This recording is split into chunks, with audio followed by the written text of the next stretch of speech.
The world of Torvel burned red under two suns. Its mountains were sharp, its rivers dark with minerals, and its people, the Karini, were forged from fire and stone. They were tall, strong, and proud, their skin lined with marks from battles long won. To them, strength was not just survival, it was life. For the Karini, emotion was shown through combat. When one Karini admired another, they didn't speak gentle words. They fought. The clash of blades, the cry of challenge, the rush of pain, this was their version of love. Mating among them was a violent dance. Two warriors who desired each other would enter the arena before the crowd. They would battle fiercely until one was too weak to stand. The victor would kneel beside the defeated, lift their chin, and say the sacred words, "You are mine, for you have made me bleed." To outsiders, it looked brutal. But to the Karini it was beauty. Love proven by scars, devotion measured in wounds. No Karini had ever imagined another way. Then came the humans. The Galactic Union had sent ambassadors to teach peace among new member worlds. When the Union finally reached Torvel, the Karini laughed at the idea of peace. Yet they agreed to host a human envoy, curious to see what soft beings could offer. That envoy was Captain Elias Ward, a man known across the stars for his calm mind and quiet strength. He was nothing like the warriors of Torvel. He wore no armor, carried no blade, and spoke with a calm tone that unsettled even the fiercest Karini.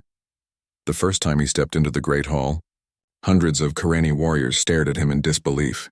His soft skin, his fragile frame, his peaceful eyes, to them he looked like prey. When he greeted them, he placed a hand over his heart and bowed. The Karini chieftain, a massive being with scarred arms, asked him, "Human, do you not carry a weapon?" Ward smiled gently. "My weapon is my voice," he said. "And my shield is understanding." The hall erupted in laughter. They called him Elias the Fragile, man of words, the unbroken. Yet Ward did not flinch. Every day he worked among them, studying their customs, learning their language, and listening to their songs of war. He treated each Karini not as a savage, but as a person. Slowly, very slowly, they began to respect his patience.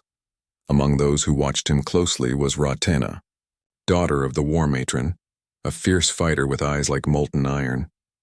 She had won more duels than any other female of her clan. Her name alone made warriors step back. To Ratena, the human was a puzzle she could not solve. He never fought, yet he never feared. When insulted, he smiled. When mocked, he bowed. He seemed peaceful. It confused her. To her, peace meant surrender, and surrender was death. One evening, as the suns dipped below the red horizon, Ratena watched him teaching a group of younglings about cooperation, how to lift stones together instead of alone. The small ones laughed and worked easily under his gentle guidance.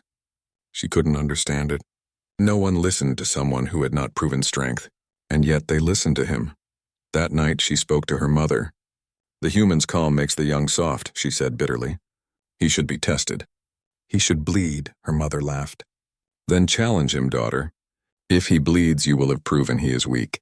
If he does not, then perhaps he is stronger than we think." The next morning, Ratena stepped into the training arena, her blade gleaming in the harsh light. Ward stood nearby, helping a youngling fix a broken practice spear. She approached, her armor clinking softly. "Human," she said, her voice echoing through the stone hall. "You have lived among us but never proven your worth." "I challenge you," the younglings gasped. The crowd grew silent. Ward slowly turned, meeting her burning eyes with calmness. "I don't fight for pride," he said quietly. Ratena's jaw tightened. "Then you are not worthy to stand among warriors." Ward paused, then smiled faintly. "Perhaps, but maybe there are other ways to prove worth." Her hand gripped the hilt of her sword tighter. She didn't understand this man. His calm made her angry. His peace made her curious. For the first time in her life, a challenge felt like something more than battle. It felt personal. As the drums began to sound and the crowd gathered, Ratena lifted her blade high and declared before all, "Then I will make the human show his truth, through combat." The arena roared with excitement, but as Elias Ward stepped forward without a weapon, only his calm gaze and steady breath, no one realized that this would be the duel that would change the future of the Karini race forever. The arena of Torvel stood like a great open bowl of red stone, surrounded by thousands of roaring Karini warriors. The air trembled with the sound of drums. Dust rose from the ground as the crowd shouted Ratina's name again and again. She stood tall in the center, her armor glinting under the twin suns, her eyes blazing with pride. To her people, she was a living symbol of strength, a warrior who had never lost a duel. And yet, in front of her stood Captain Elias Ward, the strange human who carried no weapon and wore only a light uniform. His face was calm, almost peaceful, though his heart beat fast beneath his ribs. He had faced war before, but never like this.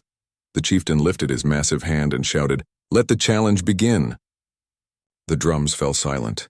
Ratina moved first, a blur of motion, her blade slicing through the dry air toward the human's chest. The crowd cheered for blood, but Ward stepped aside, quick and graceful, the blade missing him by inches. Ratina turned sharply, striking again and again, but each time the human only moved. No violence in his actions, only calm avoidance. He did not try to hit her back. He did not raise his hand in anger. "Fight me," she roared, her voice echoing off the stone walls. Ward's voice was steady. "I do not wish to hurt you." The crowd laughed. To them, his words were shameful, but Ratina's laughter never came. Something about his eyes stopped her. Those quiet, understanding eyes that saw her not as an enemy, but as someone he respected. She attacked again, harder this time. The blade struck near his shoulder, cutting the cloth of his uniform but not his skin. Still, he did not fight back. Instead, he stepped close, so close she could see her reflection in his calm brown eyes. "Why do you seek to hurt me?" he asked softly. Ratina froze. The question struck deeper than any weapon. "Because it is our way," she said, her voice trembling slightly. "To fight is to show worth. To make another bleed is to prove care." Ward shook his head gently. "Where I come from, care means protection. It means we try not to make the ones we value bleed." His words were strange to her, yet something about them felt true. The crowd began to murmur, confused and restless. Some shouted for Ratina to finish it, others to stop. No Karenni had ever seen a duel like this, one where no one wanted to strike the other. Ratina's breath grew heavy. She could end this. One clean strike and the human would fall. But when she raised her blade again, her hand shook. Why couldn't she do it? She saw no fear in him, no hate, only a kind of quiet courage she had never known. Slowly, she lowered her weapon. "I do not understand you, human," she said, her voice quieter now. Ward smiled. "You don't have to. Understanding takes time. But I will never raise my hand against you." The crowd gasped. For a Karenni to refuse battle was the greatest insult, but Ward's calm voice carried no insult, only truth. Ratina turned away, breathing hard. Around her, warriors whispered in disbelief. Some shouted that the human was a coward. Others said he had broken the sacred code. But deep in her heart, she felt something she could not name. Not anger, not pride, but something softer. That night, as the red suns fell below the mountains, Ratina sat alone by the river. She could still feel the human's calm presence in her mind. No one had ever looked at her without challenge before.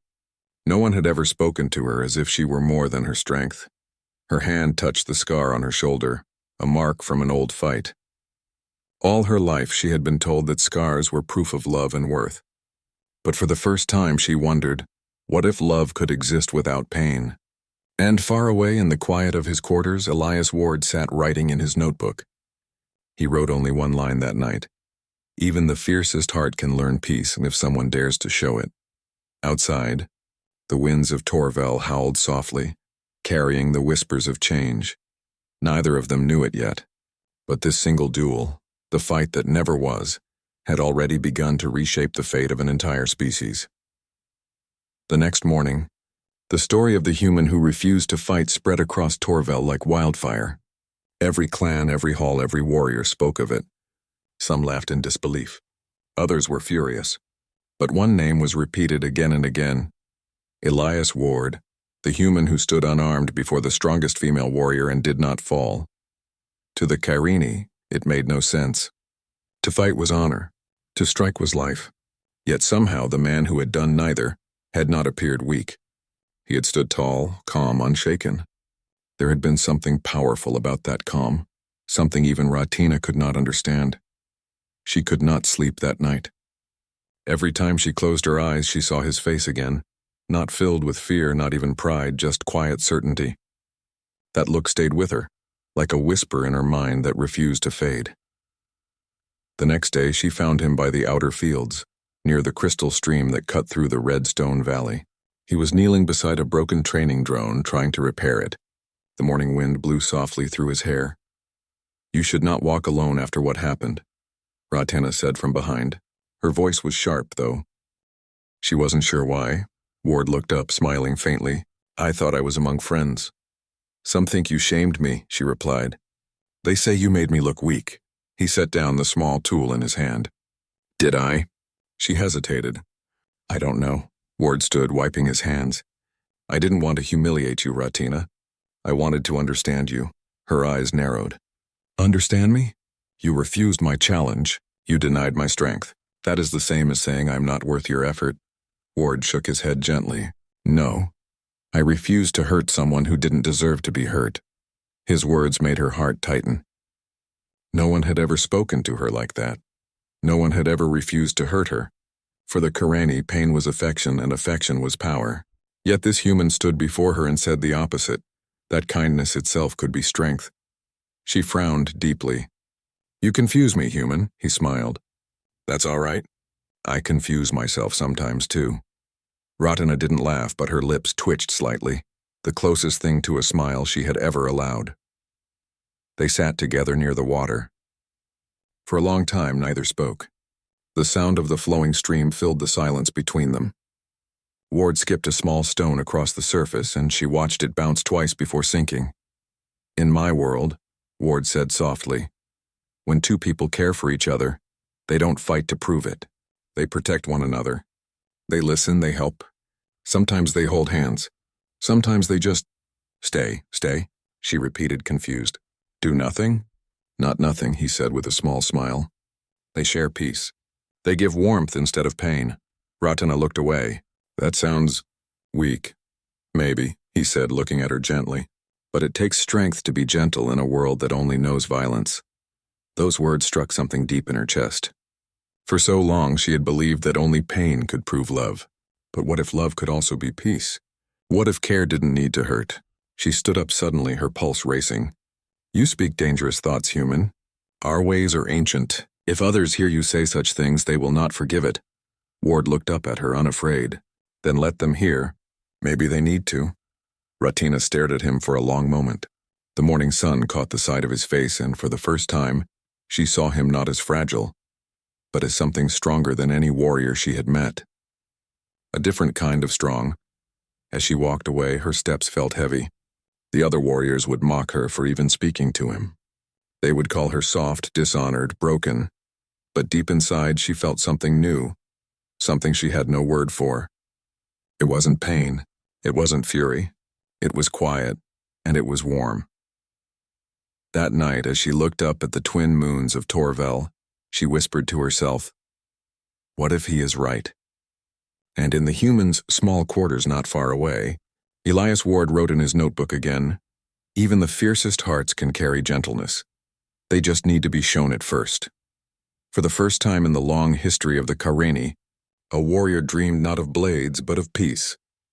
And from that dream, a revolution began to stir, silent, fragile but unstoppable. Days passed, but Ratena's heart would not rest. The image of the human's calm eyes followed her everywhere, in the training halls, during patrols, even in her dreams. She had faced hundreds of enemies, fought through storms and fire, yet nothing had unsettled her like Elias Ward's peace. Her people whispered behind her back. Some said the human had bewitched her mind. Others said her spirit had grown weak. Even her mother, the great war matron, began to look at her with quiet disappointment.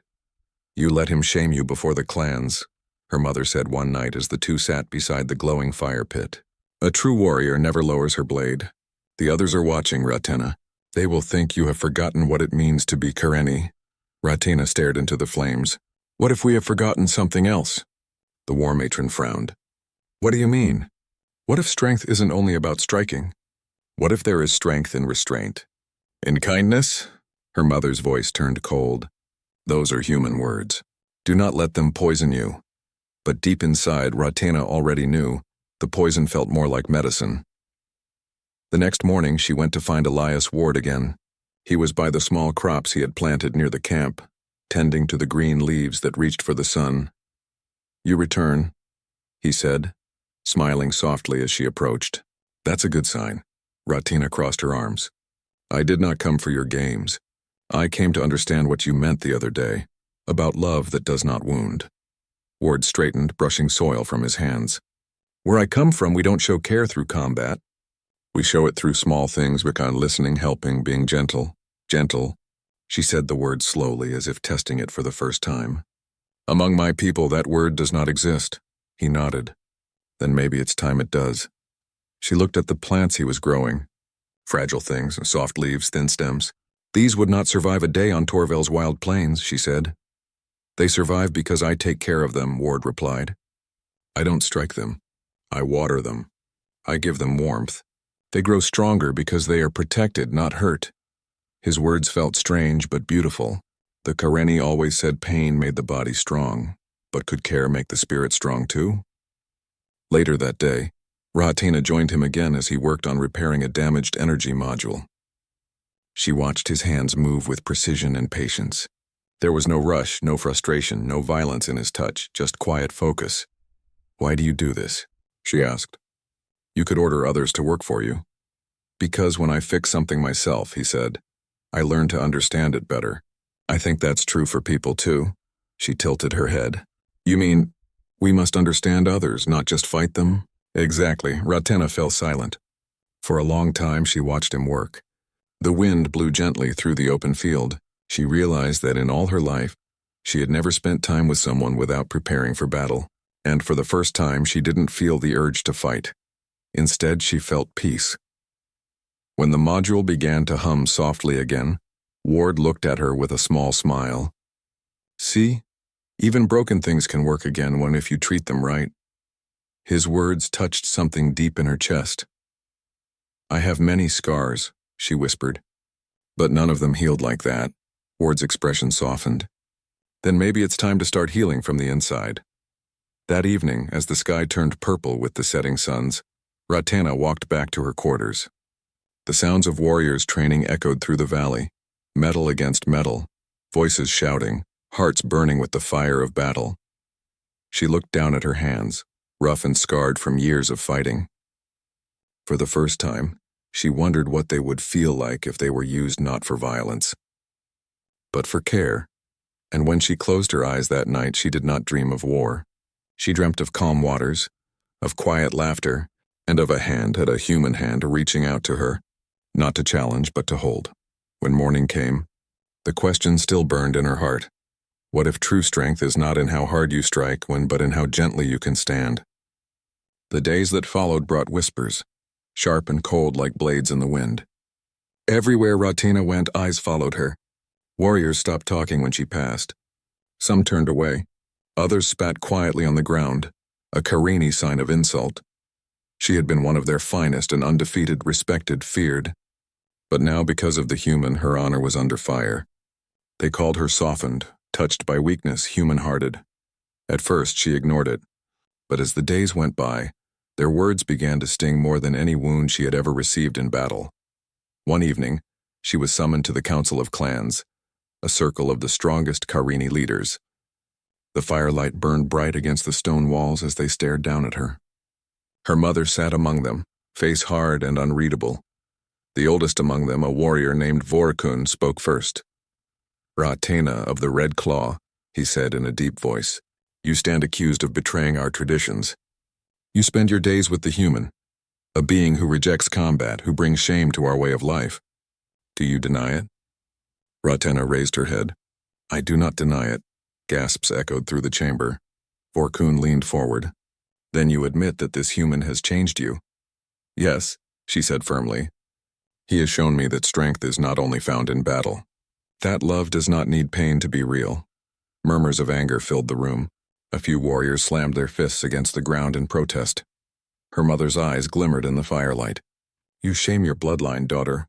The Karenni have lived by combat for 1,000 generations. Without it, we are nothing."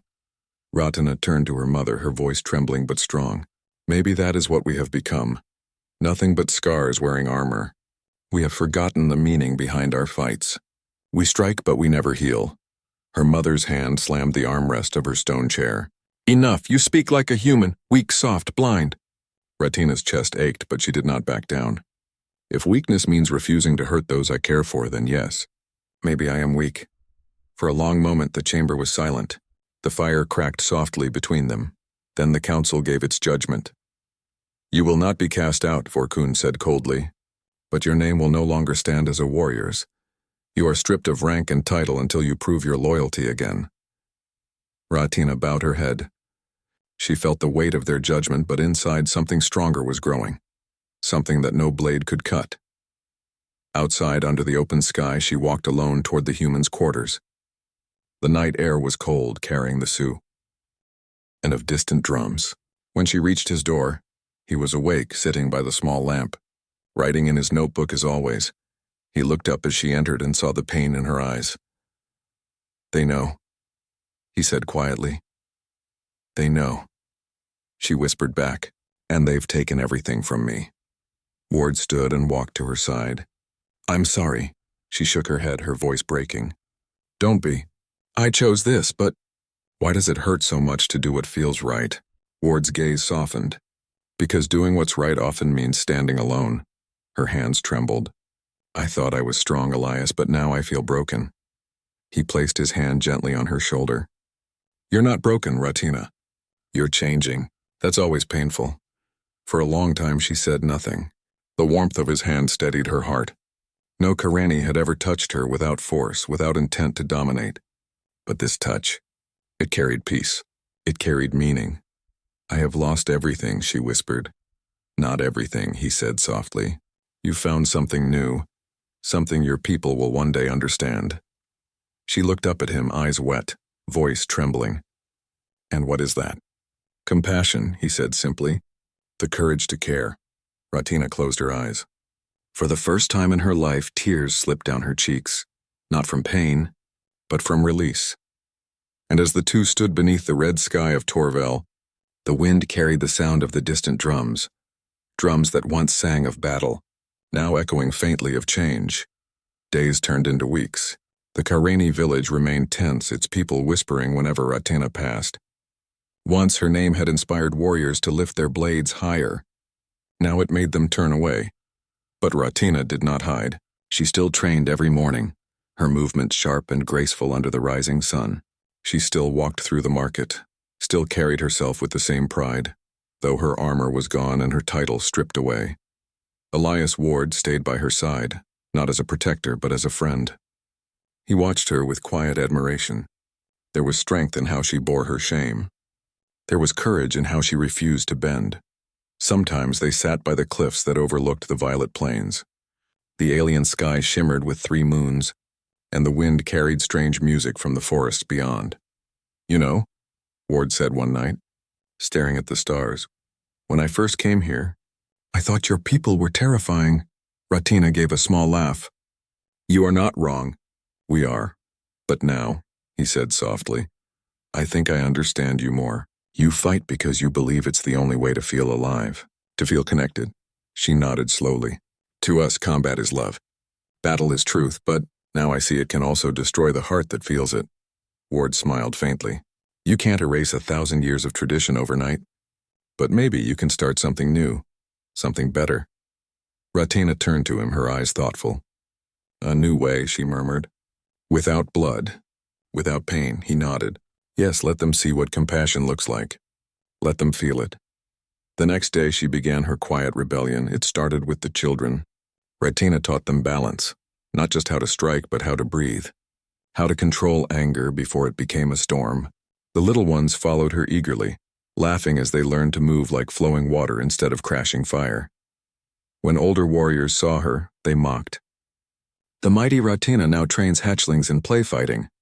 One shouted, she only smiled. Even the smallest flame can light a torch, she replied. Soon a few of the younger fighters began to watch. Some came closer. They saw that Ratina's methods made their movements smoother, faster, and their minds calmer. They began to whisper among themselves that perhaps the outcast had found something worth knowing. Even her mother, still cold and distant, began to watch from afar, though she never spoke.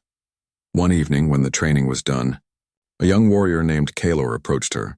His arm was scarred from countless duels I do not understand, he said, frowning. When I fight, I feel powerful, alive, but when I stop, I feel empty. Why? Ratna looked at him gently. Because your power depends on breaking others, she said. When the fight ends, you have nothing left to hold. He lowered his eyes. Then what should I hold instead? She smiled sadly. Hold kindness. It is heavier than any blade, but it never breaks. Kalor was silent for a long time. Then, without a word, he knelt before her, a gesture of deep respect among the Karani. That night, word spread through the village. Kalor of the Iron Hand bows to the outcast, and something shifted in the air. Later that night, Ratina stood with Ward at the cliffs again. The stars reflected in her eyes.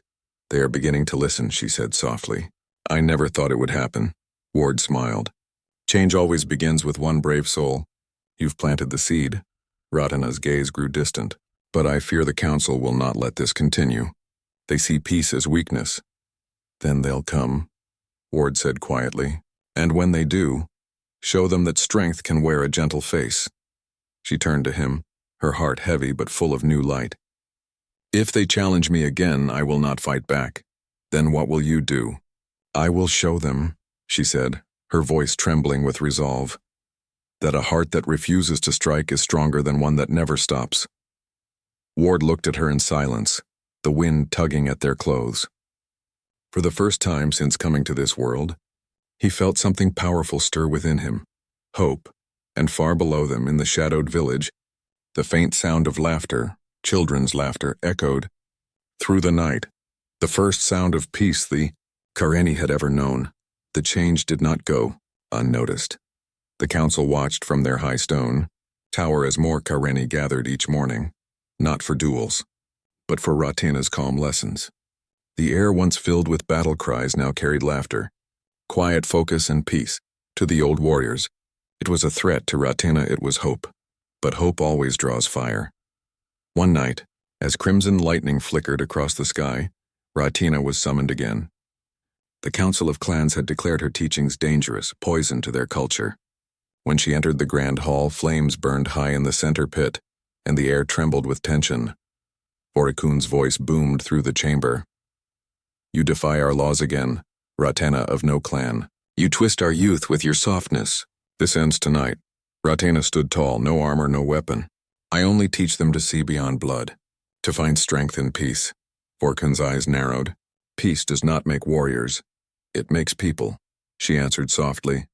And maybe that is what we forgot to be. Gasps echoed, but she did not flinch. Her mother rose slowly from her chair. Her face was carved from stone. If you believe your way is stronger, she said, voice shaking slightly, then prove it. Face Vorkun in combat. Let the gods decide which path endures. A heavy silence filled the room. Everyone waited for Ratina's reply. Ward, standing in the corner under guard, shook his head slightly. He knew what this meant. It was not a duel. It was execution disguised as honor.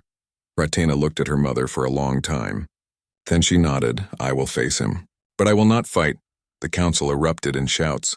Vorkun laughed, a low, cruel sound. Then you will die standing still. The next morning, the arena was filled.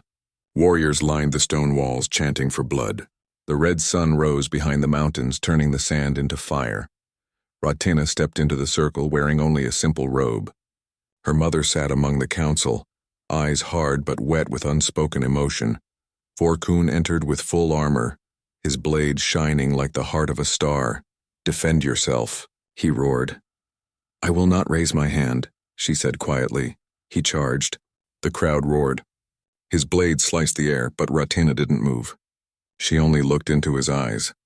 The strike stopped inches from her chest. Do it, she said, voice steady. If killing me brings you strength, then strike. If it restores our people, then spill my blood. The arena went silent. Only the wind moved. Vorkun's hand trembled. He tried to swing again, but something in her calm broke him. Her stillness was heavier than any weapon. Her courage crushed the violence inside him. The blade fell from his hand, clattering to the sand. Ratina stepped closer. You see, she whispered. The strongest warrior is the one who can choose not to fight. The crowd stared in disbelief. A single warrior knelt, then another, then dozens more. Within moments, the entire arena was on one knee. Even her mother stood slowly, her face wet with tears. Perhaps, she said softly, perhaps the gods have chosen a new way. Later, as the sun sank low, Ratena and Ward stood on the cliffs one last time. Below them, the Karenni gathered, not to battle but to watch the light fade in peace. Children laughed. Elders spoke gently. The drums that once sang for war now beat in slow harmony. Ward looked at her, smiling quietly. You did it. You changed them. Ratena's gaze stayed on the horizon. No, she said softly. We did. He placed a hand on her shoulder. What will you do now? She took a deep breath, the wind lifting her hair. Teach, she said. Show them that love can be strength, that kindness can be honor. The old ways may fade, but their spirit can still live, reborn. The human nodded. You've given them a new beginning. Ratena smiled faintly. No, Elias, you showed me the way. I only carried it forward. They stood together in silence, watching the twin moons rise. The world that once knew only combat now breathed in peace for the first time. And in that quiet moment, the alien warrior and the human teacher understood one truth shared between their hearts. The greatest victory is not won by the blade, but by the hand that chooses not to strike.